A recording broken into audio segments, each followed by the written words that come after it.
This is my reflective journal for EDAD 762B, and today is August 11th, 2021.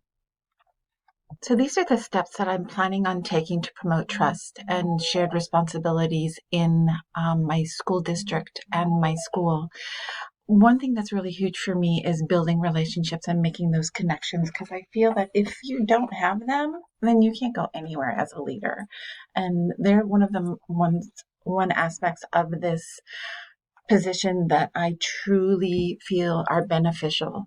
Along with making those connections, you have to be trustworthy, and you have to be willing to be true to the word through your actions. So kind of walk the walk. And that's what I'm all about.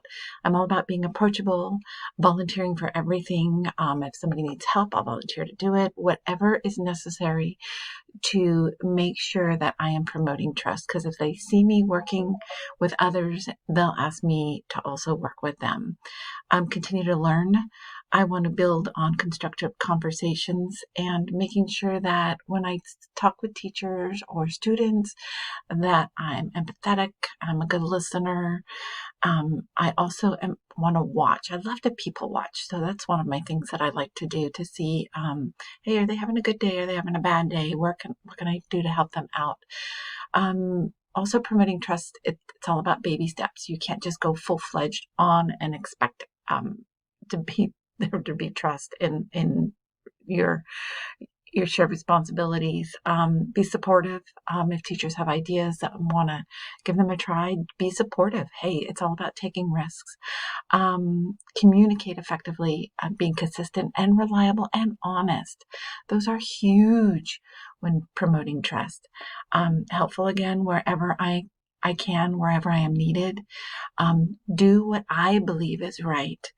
Being responsible and mindful of others and feelings and what's just going on at the school site and in the district, and just showing grace and kindness. And one of our district initiatives this year is to spread joy, and I plan on doing that.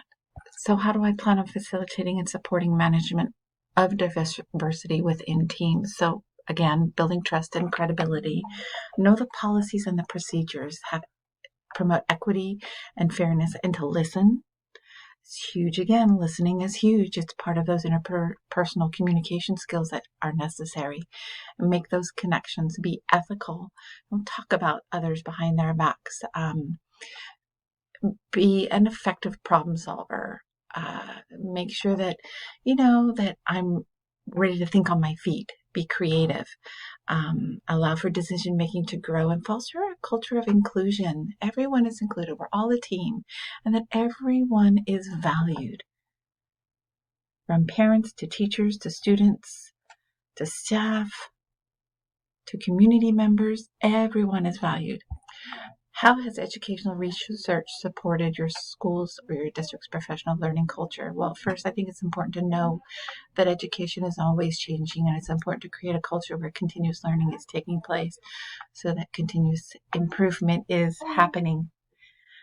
Achievement towards goals is important in showing growth and to promote learning.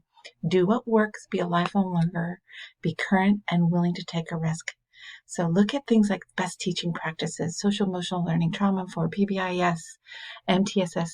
Having a shared vision and goals also promotes growth and learning. Knowing what your district offers for professional learning, and to allow those teachers the time to go do it, and myself also. And I'm big on reading books and trying new things and taking risks, because who knows, the risk you might take might work for one kid or one teacher, but it might not work for another. So be prepared to change. It's not a solve fit all solution. It's about trying new things.